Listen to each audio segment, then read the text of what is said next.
Hey everyone, Patrick here. Thanks for tuning in to hear our conversation with experienced senior executive and author Aneace Haddad. Now, before we dive into the episode, we want to acknowledge the sound issues in the episode that you're about to hear.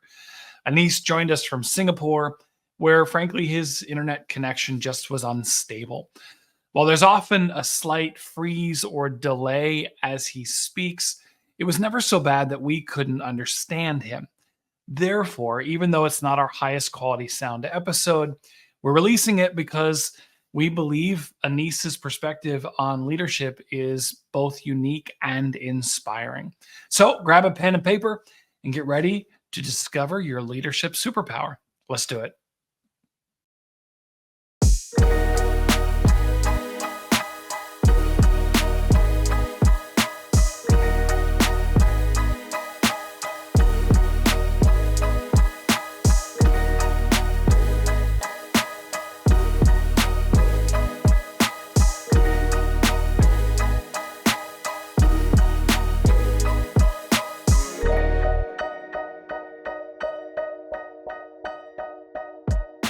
Welcome back to another episode of the Frustrated CEO podcast. My name is Patrick Lyons. I'm one of your friends and co-hosts of this thing we call the Frustrated CEO podcast with my friends and my colleagues, Patsy Freeman and Leb Tannenbaum. How are you both? Quite well, thank you. Very good. Very happy to be here. Our guest today coming all the way from Singapore. That is correct, right? Yes. Yeah. Okay. I'm getting yes. All right. Our guest today from Singapore. So it's quite early for Aneace. Our guest today is Aneace Haddad. Now, Aneace is a seasoned professional with a global perspective. He has traversed and worked in diverse cultural landscapes with a distinguished career coaching multinational corporations across many industries. And he brings expertise rooted in multicultural experiences and leading certifications. His philosophy centers on transformation and reinvention, which is a large part of why we were hoping to have him join us today, as well as guiding people and navigating change. Aneace is the author of several books. We'll talk about some of them today, all of which you can find in Amazon. We always recommend, hey, go out and check out the content put out by our esteemed guests. But Aneace's latest book, it's just a month old as we're recording this, is called Soaring Beyond MidLife. Now, before I talk about that, Aneace, welcome to the Frustrated CEO podcast. Thank you. Wonderful to be here. Wonderful to meet you, Patrick, Patsy, and Leb. Looking forward to this. Thank you. Yeah, I've been excited from the day a couple of months ago when your name crossed our path. A lot of what I've seen and a lot of what I know about you, a lot of expertise on things like navigating change, not only change, but transformation.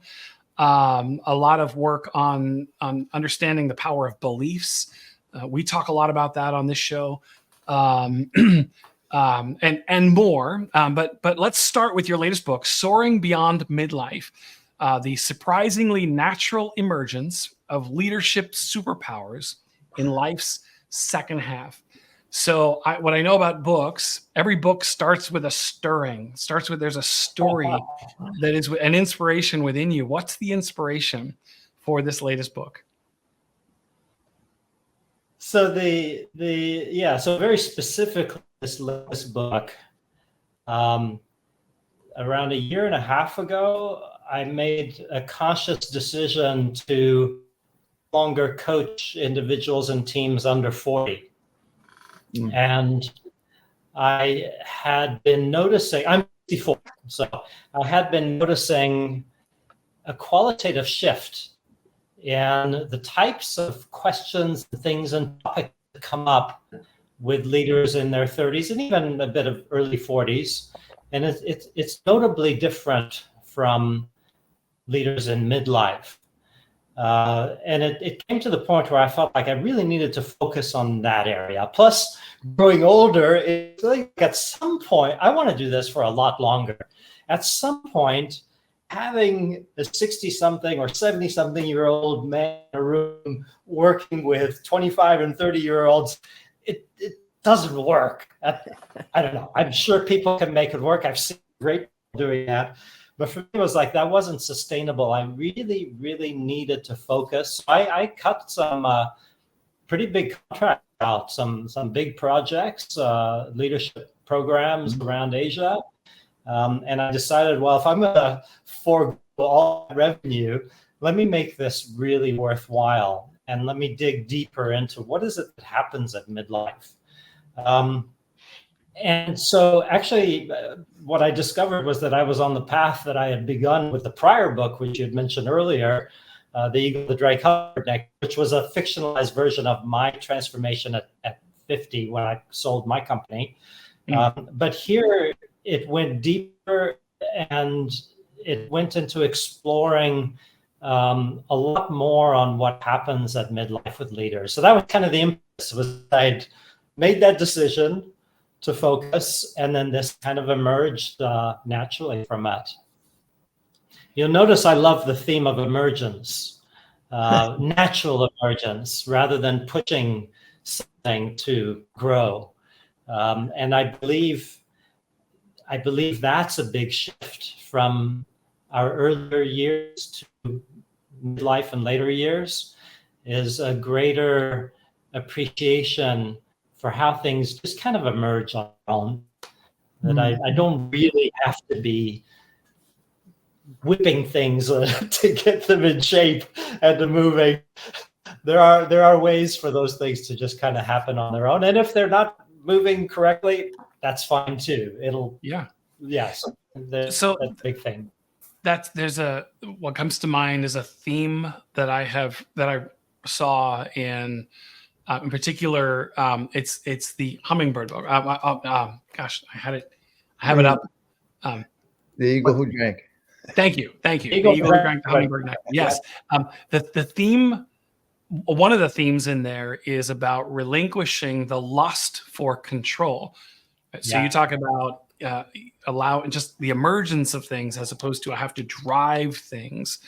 Talk about the relinquishing the lust for control. And then I know words are powerful. You chose the word lust intentionally. I'm certain of that. Yes. I'd love to know, why did you choose that word? Oh God. So I love the title of your podcast, because Frustrated CEO, there's a lot in there, in my opinion, that links to this lust that causes frustration.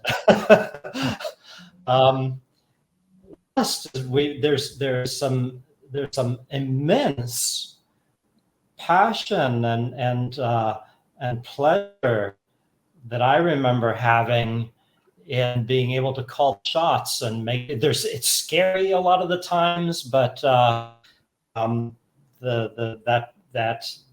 don't know, that level of influence is irresistible. So that's where the sense of lust comes in, that there's an emotional aspect to that desire. And when you dig a little deeper, when we see that our identities are linked to our performance, our knowledge, our expertise, and all of these things build our identity. We lust for that even more because it maintains our identity. And we start to age and things change. Our brain isn't working as fast. So this gets into my next book, my latest book. Our brains aren't working as fast. We're struggling with health changes. Our bodies, the belly is flabbier no matter what I do. Our children are growing up and leaving home, so our identities as parents are changing. So all of these things are happening, where if we continue holding on to who we were in our 30s and the kind of energy that was driving us forward then, it's extremely frustrating. And it's that lust for I want to stay the way I was then, because that's what my value. That's why people hire me, is I get stuff done. I have the answers. I know better than everyone else. So all of those things are quite emotional and quite deep. So that letting go can be very challenging and liberating. As you all know, I mean, you look younger than me, but not a whole lot. I'm definitely the oldest one in the group, so I can relate to what you're saying. My colleagues still have a ways to go before they get there. So. But what you're talking about is kind of a counterintuitive mood. I mean, in our leadership or a leader, we want to grow, we want to keep performing, we want to da da da da. And yet you're talking about reinventing, and you're talking about trust, and you talk about being a beginner again. Those are not mindsets usually associated with seasoned leaders. Can you talk a little bit more about that mindset shift? Yeah. I think it goes back to, there's something I talk about in my latest book. If you look at if you look at many of the leadership models that are really big today, Michael Keegan talks about self-authoring mind, Jim Collins, the 5 levels of leadership. And when I did some research last year, there are a lot of them like that. And you look at the dates that their seminal works were published, they were 30s. So they still hadn't experienced midlife. They have now, but when those seminal leadership theories came out, many of these people developed their ideas in their late 30s. So I think we're in a world where this whole leadership environment is really focused on that younger mindset, the way the brain works. And now with neuroscience, stuff we didn't know 15, 20 years ago on how the brain shifts. So that, I think, is opening a whole new area, which is why it looks so different than what we normally see. You look at, I love Jim Collins's the top level leadership, marked by humility and iron will. And he describes companies, he describes CEOs that have that blend of humility and iron will. But he wrote at the time that he wasn't sure if that could be developed. It felt innate. And that always kind of sat with me in a weird way. Someone who comes from a perspective of we can go change as we want, and it can be difficult. And then when I learned that he was 38, 39 when he wrote that, he hadn't experienced this power in midlife that forces us to change. And you look at people with humility and iron will, and you find more and more of them as they age, as they've gone through things. They're able to let go of the mask that they think that they need to have as a CEO. Mm-hmm. I wonder, so you're looking at midlife, you're kind of identifying 40 as this age range. And for some reason, it made me think of those who aren't willing to let go, and how, any advice you might have for those who still want to maybe pretend is too strong of a word. But I, being a sports fan, have watched athletes stay at their sport too long. And Muhammad Ali comes to mind as someone who was incredible for a period of time and wouldn't stop. Yeah, that's so the age range that I'm looking at is from 40 to 60 or so. And we find, so what I like to leverage in that when I'm working with someone who is kind of stuck, you can find other areas of their lives where it's unstuck. There are other areas of lives where they have learned to let go. One of the first, so in my book, I talk about 3 winds of change of midlife, and these are the 3 winds that drive this need for change, and they blow through all of our lives, and we deal with them. The first one that the first one in my book is physiological change. Our bodies are changing. We're getting older. We're getting health concerns. At the same time, there's a very real potential of living much longer than we expected and being active longer. The idea of retiring at 65 and doing nothing, people are starting to realize there's more. So that's all an area that's changing. Everybody goes through it. There's studies that show how our resilience increases as we age. And it's directly linked to everything we have to go through, and we get through it. So there are likely areas in that CEO's or in that executive's life where he or she has gone through change and adaptation like that. The second one is neurological. Our brains, the frontal cortex is slowing down, so we don't remember where we put our car keys. We don't remember the contents of a cell on a spreadsheet when we're presenting to the board and going, oh my God, I knew this formula before. I can't remember what that was. So these things are happening. And the people around us, they're still sharp. And we're going, oh my God, they're not going to respect me anymore if they see that I'm losing this kind of thing here. But it's there. At the same time, we've got the two hemispheres that are communicating more with each other, so we can connect the dots, we can see patterns more easily. We get these wild ideas in the shower and we forget about them a moment later. So we got stuff like that. The empathy, we have our cognitive empathy starts to diminish while our emotional empathy increases, which comes to situations, which creates situations where we look at someone talking to us and we go, God, I really don't understand a thing you're saying, but I really get you on an emotional level. and these things are changing, and we're forced to adapt to them, and we do. Generally, we do. So I can find something that is changing in the person. And then the kids, the parental wind of change. Of course, there are many different situations, familial situations. Some executives don't have kids. Some executives have very young kids. But in general, most of the people that I encounter, especially Asia, the part of the world that I do, Asia and Europe, there's a tendency that quite often at this level of an organization, the kids are growing up and leaving home. So some of us hold on to being parents the way we parented a teenager or younger. You got to do this.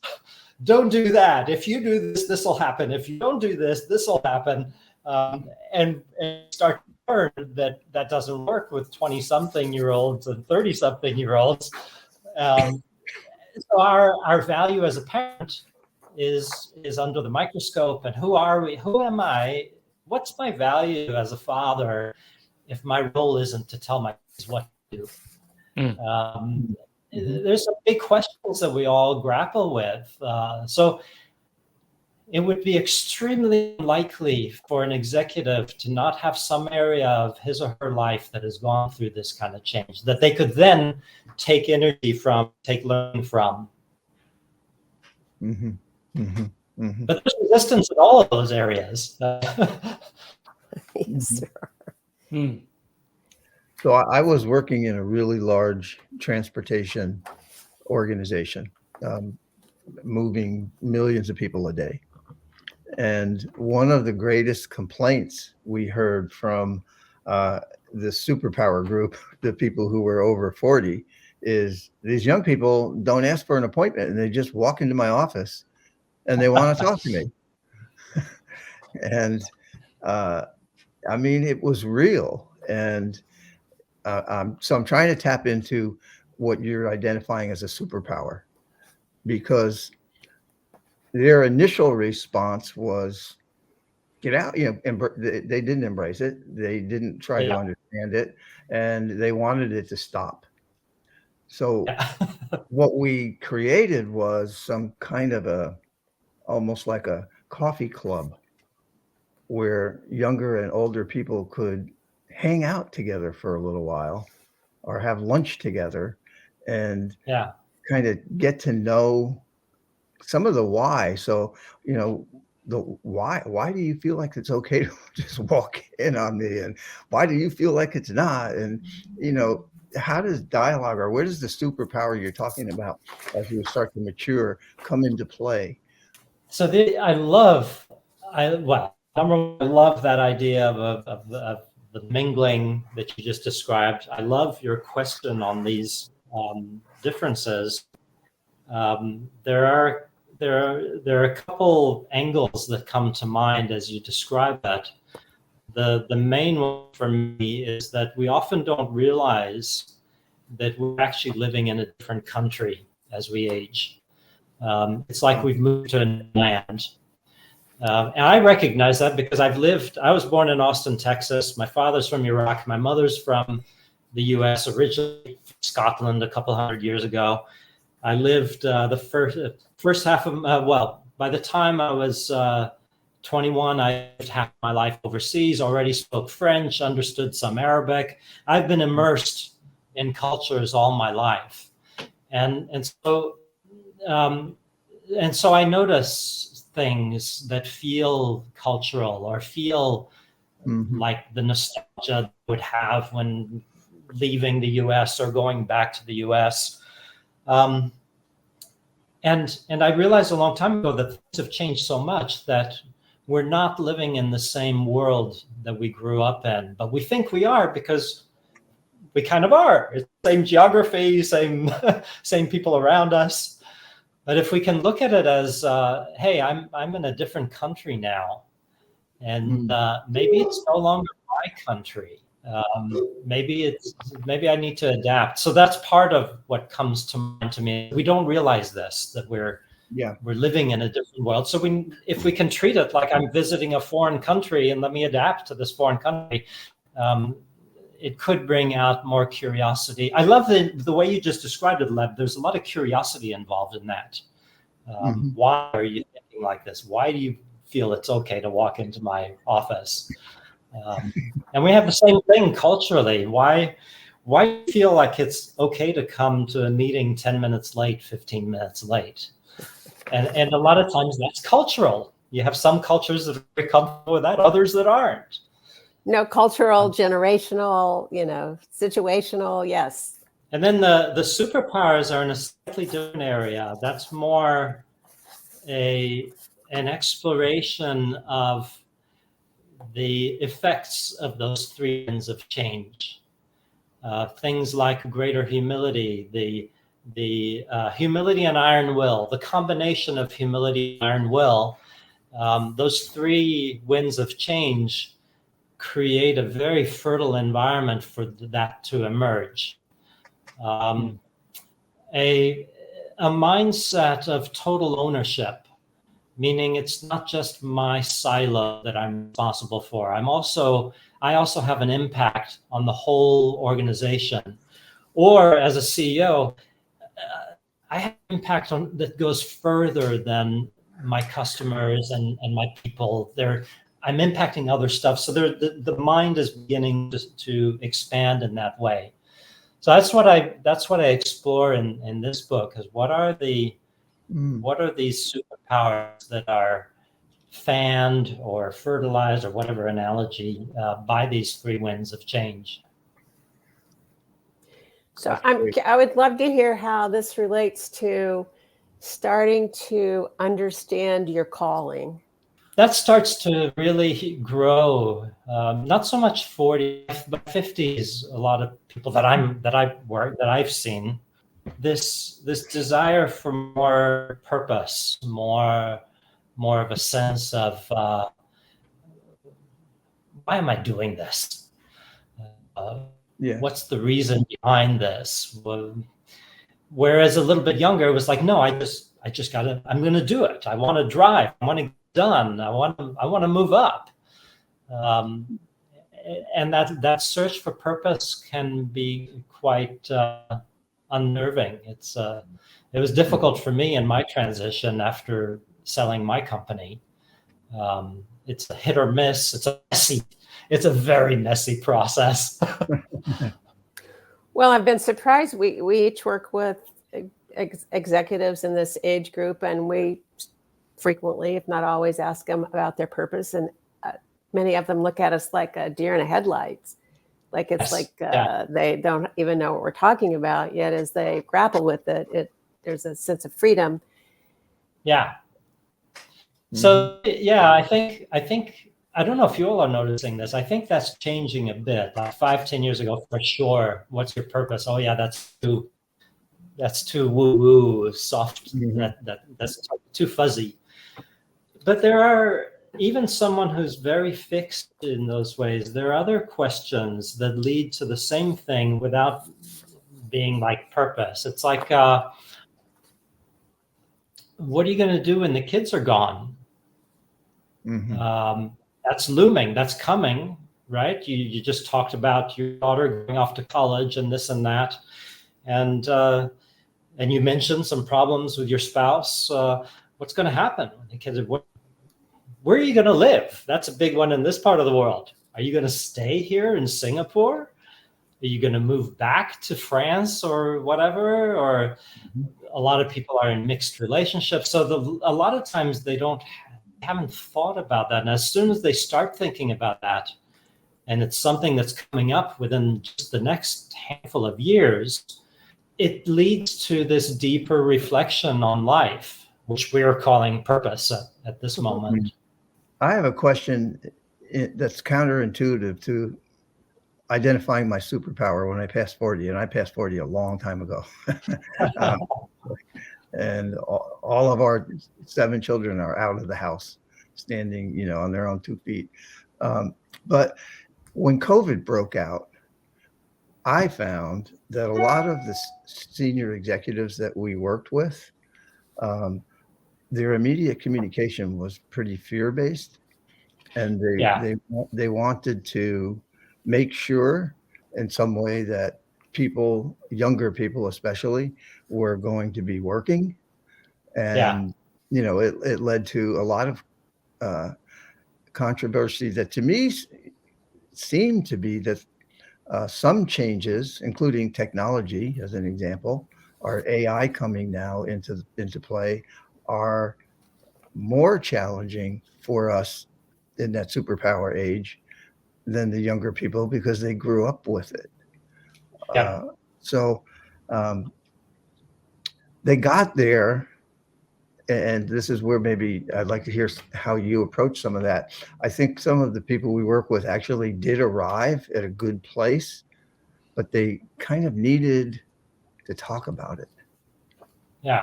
And identify that, oh, my first reaction was a reaction. Right. I was fearful. Yeah. How does fear play into this? Oh yeah, there's always a bit of fear. Have you noticed that at that more senior age, 40s and 50s, when you surface this notion of the reaction was based on fear, have you noticed that they react quite quickly in a positive way, in a sense like, oh wow, you're right. Let me see how to adjust that.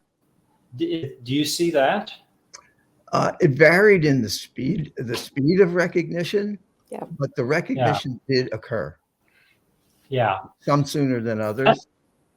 And I mean, the debate continues.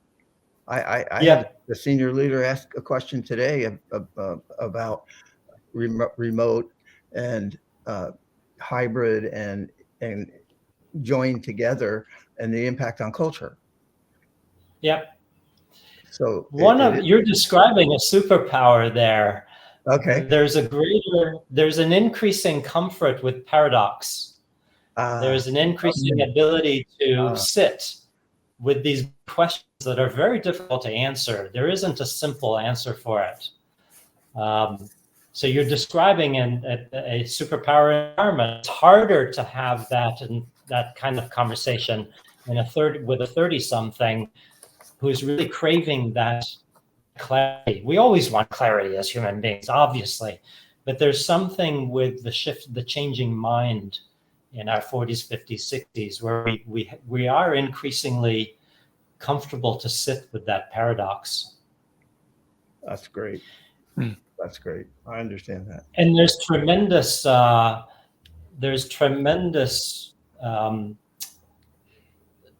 opportunities that are lurking and sitting with that paradox. It's the old shifting from an or mindset to an and mindset. How how do I have work life? How do I have a fantastic career and balance and a good home life? And the answers are extremely hard, and you don't really necessarily reach an answer at any time.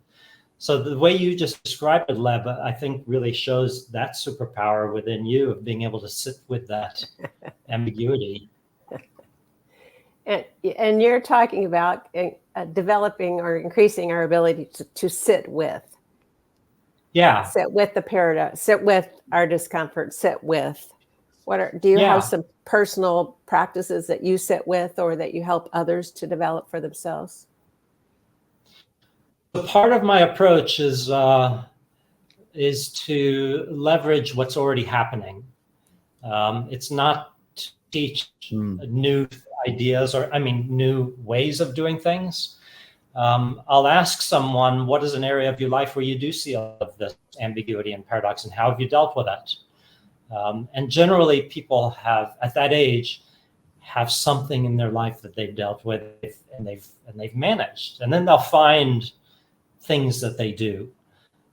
Some people more and more now, it's mindfulness. Meditation is a huge one, because you are sitting with paradox and ambiguity there and discomfort.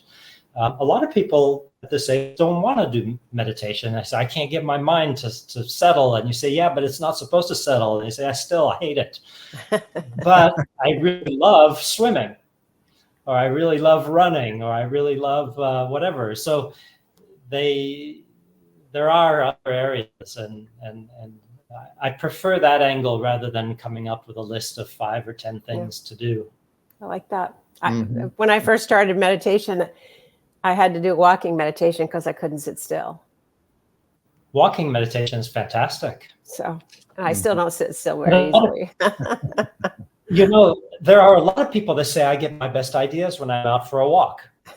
And what they don't realize is because I'm in a meditative state. So that's kind of a lead into beliefs. I led with this in your introduction. I know you've written a lot on beliefs, the power of beliefs.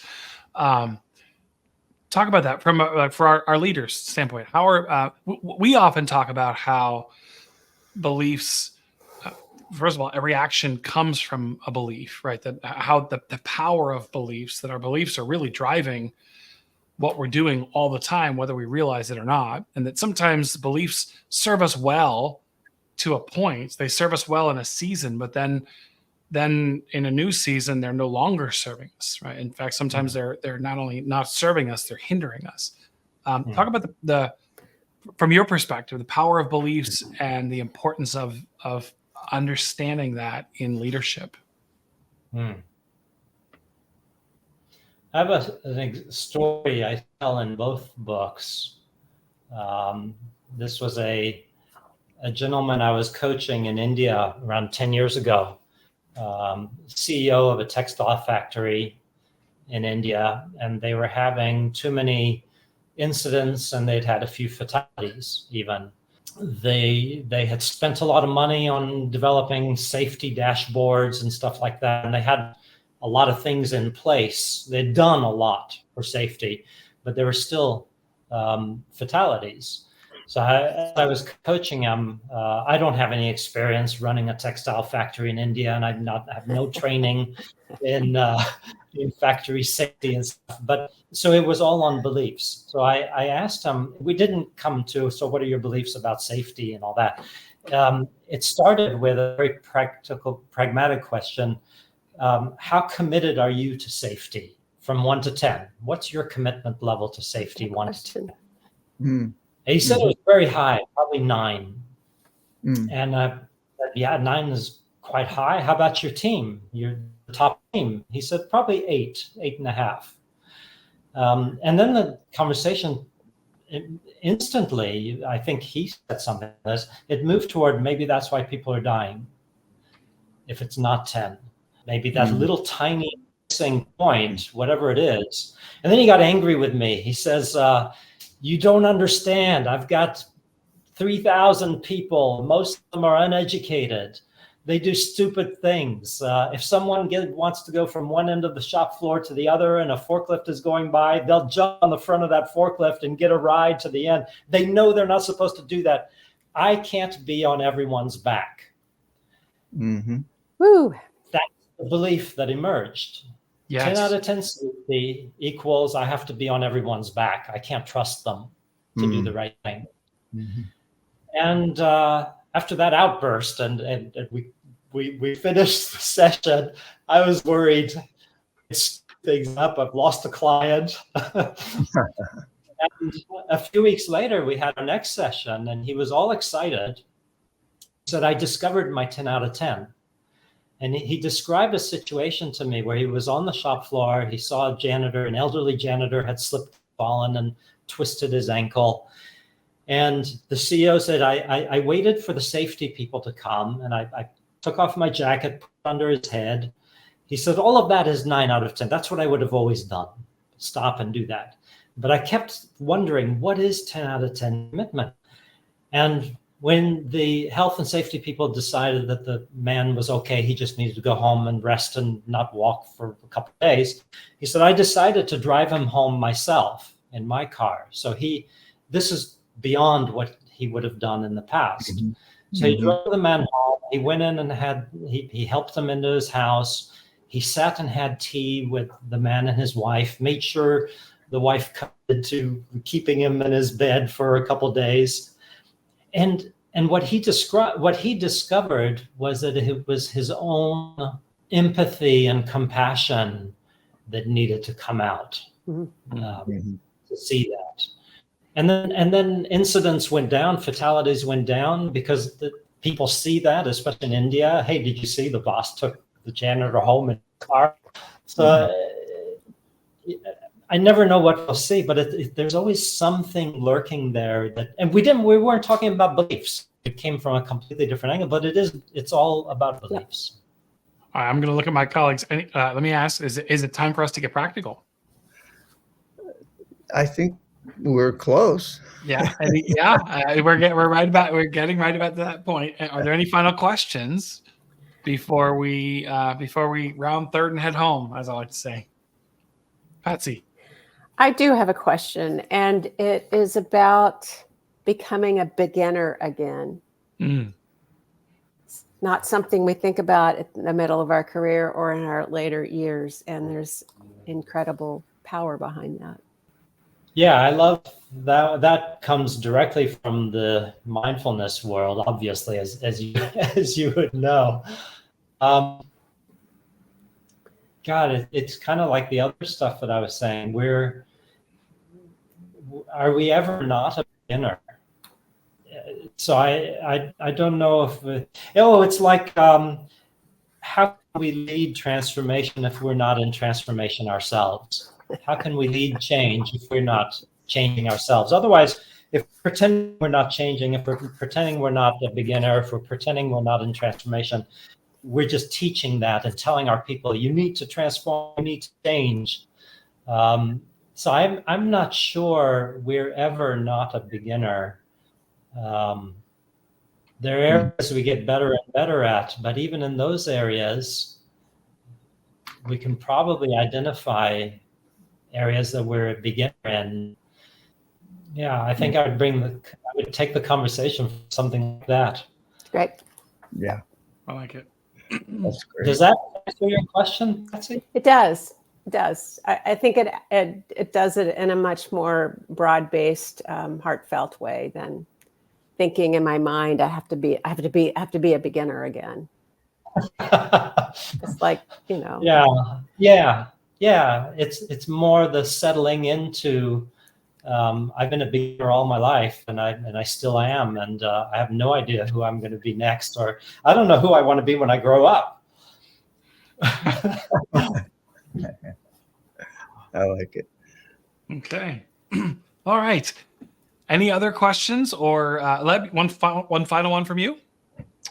I mean, the thing I was thinking about, and it's kind of riffing off what Patsy just asked, is recognizing that because we age, we are really always beginning something different.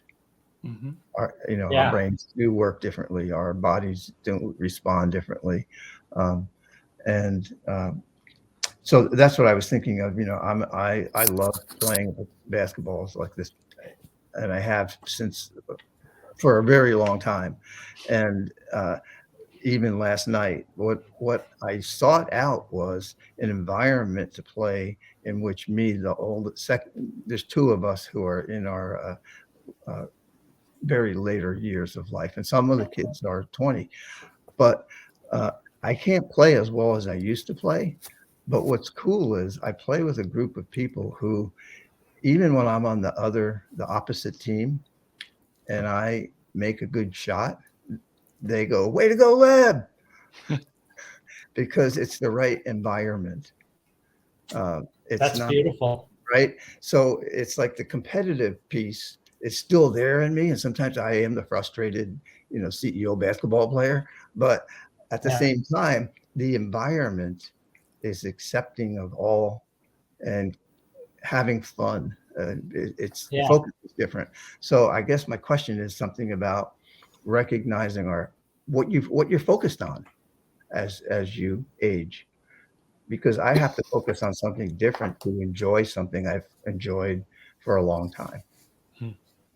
Yeah. That's lovely. That's beautiful. And sometimes I guess just in the corporate world, um, that may need that belief that it's okay to work hard and have fun Yeah. may need to emerge or change. If in my early competitive years, I was just too serious Yeah. about the outcome. That joyfulness, actually the final chapter in my new book, which I wrote after I had written the book and I was going through it all, was this final chapter came out, looking much more at joyfulness, laughing more, rather than the serious, very driven meetings. You still have the drive, but I see more laughter around the table now, laughing at something stupid I just said or whatever. But yeah, that desire for joyfulness is. I actually reframed the word resilience, which has a sense of kind of that nose to the grindstone. I'm gonna hold up against all of this change and everything, and I'm be resilient and bounce back. It's a very reactive thing. And I think as we age, it's more an emerging sense of what I call joyful rejuvenation. That it links to being a beginner, it links to having fun. It's that joyful transformation, and it's rejuvenating. Yeah. Mm-hmm. So I'm actually going to ask another question. Then I know I thought I was out of questions, but then you said that. For our listener who's not in their second half of life, or for the one who's in the second half of life but just not feeling that joy, like, do I have to wait for it, or is it just going to magically happen? Or what strategies, how would you advise somebody to find more joyful rejuvenation today? I think what I love about the recent discoveries, neuroscience and all that of aging, is that we're getting a clearer picture of this phase of life. And in the same way that, 100 years ago, we got a better picture of adolescence and what happens in our teenage years and then grow beyond that and all that. I think that having this greater awareness across the ages of this is how things change, I think that can make it easier to embrace some of these things, as opposed to thinking, I'm going to be like this. I need to be like this all my life because that's what defines a good CEO, is someone serious, gets the job done and all that. We didn't know that the types of changes we're going through have a lot of similarity and parallels in adolescence. Very different, obviously, very, very different. The level of change is comparable. We didn't know that 20 years ago. All right. So is it time for us to get practical? Yes. Okay. All right. Listener, you've stuck with us to this point in this show. You know from prior episodes, this is the part of every show where we want to leave you with practical things. I think, was it last week we heard that if you don't do something within 7 days of learning something, then it's gone. I think we learned that from our guest last week or last episode. So, listener, we're all imploring you to do something, right? Do something to grow your leadership, grow your happiness, grow your superpowers in some of the areas that we've talked about today. So, Aneace, we're going to let you go first. What are 2 or 3 practical tips that you would give, practical coaching steps you would give a listener, a CEO, senior leader, for how they can take something from today and grow from it? That is so hard without having an actual person in front of me that I'm having that conversation with. I would hope that that people listening would have identified an area that they're most curious about, and there would be something practical to find there. For example, maybe it's this thinking about where in my life am I a beginner? In order to get clarity on that, to see that they are a beginner in different parts of their life. Maybe the question, what are you going to do when your kids are gone? Where are you going to live? What's going to happen to your relationship when the kids are gone? Maybe there's a question there to begin thinking about. Perhaps someone who is very driven with being serious at work and finds that with their friends and outside, they're a lot lighter and more laughing and all that. Maybe the practical thing to try next is to laugh in a senior executive meeting. Bring levity. Bring the same levity that you have with your friends when you're out playing basketball or something. Bring that same levity, and I hope that listeners would find something practical in the area that has spoken to them in all this. Excellent. Beautiful. Lev or Patsy, you want to go? Either way, what do you Go ahead, Lev. Okay. Or you? I would say practical. When you aren't sure about what's happening, the what and the how, stop and ask a question like, why? Why do you feel it's okay to just walk into my office? So that's one. I think, there's so many. Allow for an increasing acceptance and tolerance for paradox. Just allow for it because it's there. Yeah. Another is mindfulness and meditation in any form can help us as we age. So find your way, whatever it is, to do that. And the last is, it's always helpful to examine your beliefs in whatever stage of life you're at. Good. Patsy, would you like to go? I love the reframing of resilience versus joyful rejuvenation. I agree. Resilience is a little, hard. So I love that.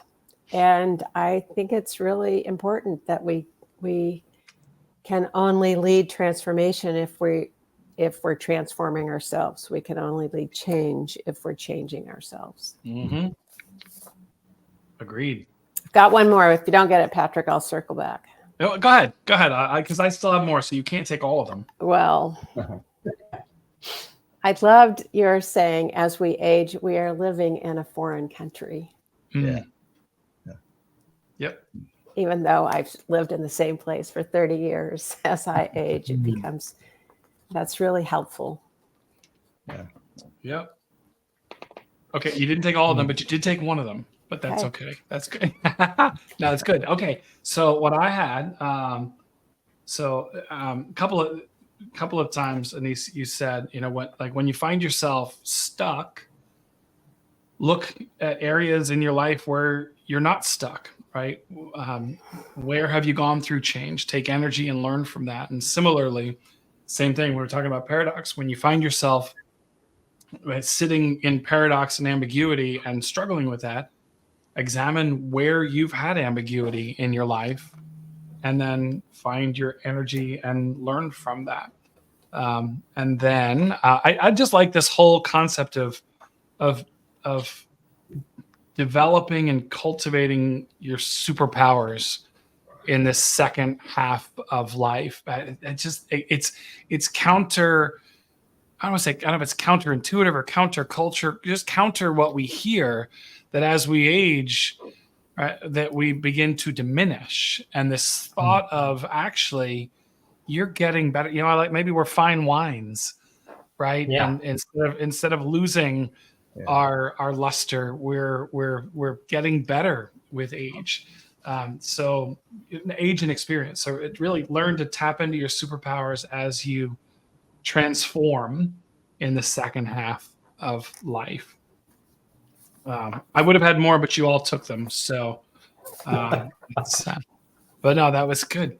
All right, Aneace, if somebody is interested in learning more about you, if they're interested in buying one of your books, what's the best way for our listener to contact you? How to put it? I have a very unique sounding name, and my parents came up with a unique spell for it, so it was easy to get the .com. So the easiest way is ANEACE.com. Aneace.com. Excellent.